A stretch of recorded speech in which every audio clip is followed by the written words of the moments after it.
What's up, YouTube, man? It's your boy J String back with another video. Today we got what if you fell into Neptune. A subscriber sent me this on Instagram, so if you got any videos you want me to react to, DM me on Instagram and send me the video. But let's get into it. If you're new to the channel, hit the subscribe button and like the video. Subscribe, man.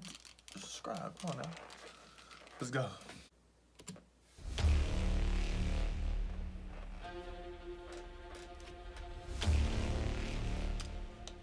It's big, it's blue, and it will tear you apart. Well, if you happen to drop into one of its giant Earth-sized storms.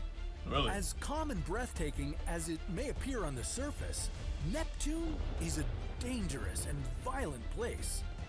So, who's up for a field trip? Why do Neptune's rings clump in certain areas? What treasures are hiding beneath its atmosphere? And where could you survive the longest? This is What If, and here's what would happen if you fell into Neptune. In 1989, NASA's Voyager 2 spacecraft whizzed past Neptune. 5 years later, we captured incredible images of this planet 4.3 billion kilometers away from Earth with the Hubble Space Telescope. Although it might look like a fun place to bring your yacht, Neptune's oceans aren't quite the same as the ones here on Earth. About 80% of the planet is made up of an icy substance consisting of water, methane, and ammonia. Ooh. So where exactly should we take the plunge? How about that big dark spot over there? Let's not get ahead of ourselves. That dark spot used to be a lot bigger.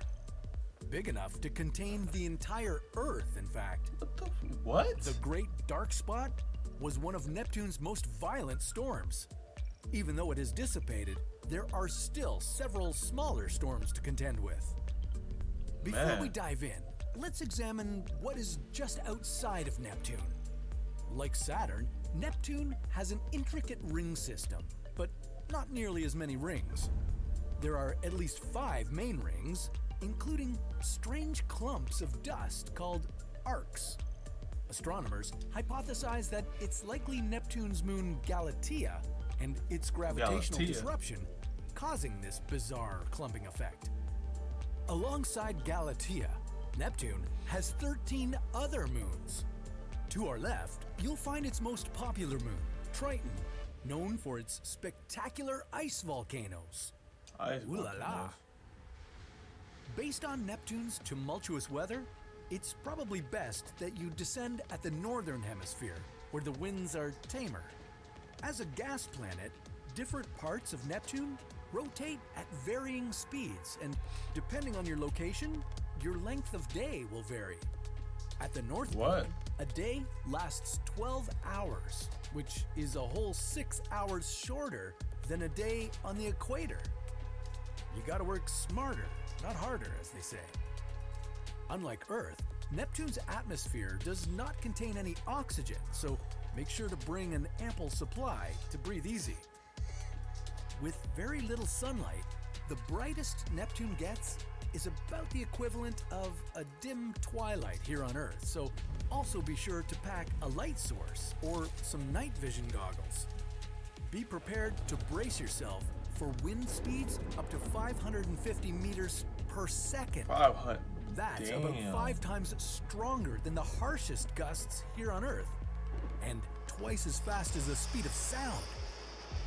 As you pass through Neptune's exosphere, its outermost atmosphere, your spacesuit will experience freezing cold temperatures as you drift through the methane clouds. And it might reek a little. Hey, that was not me.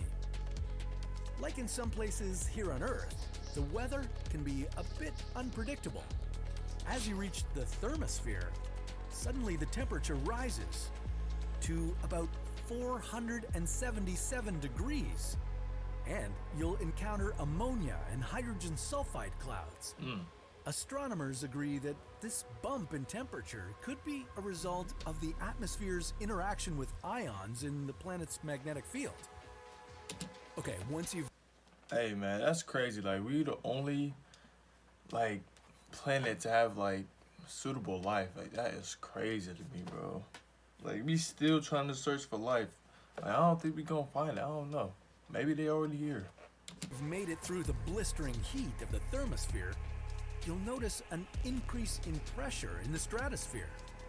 And the closer you get to the planet's core, you'll notice things are starting to heat up fast.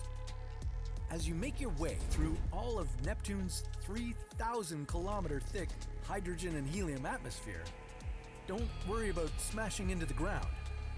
Neptune doesn't have one, per se. It's more of a slushy ice and water layer, about 17,500 kilometers deep. If you were hoping for a spectacular view, well, sorry, the atmosphere here is too dense to see anything. As you finally pass through all the slush, you'll encounter a super hot ocean and possibly some hidden treasures. One of the consequences of the high pressure and temperature on Neptune is that its carbon and hydrogen atoms could separate, forcing isolated carbon atoms to be squeezed into diamond structures. These would likely sink to the planet's core, but could be as large as 1 meter in size. Who knew Neptune had so much bling? Here in the core, the temperature is piping hot, about 7,000 degrees, which is comparable to the surface of the sun.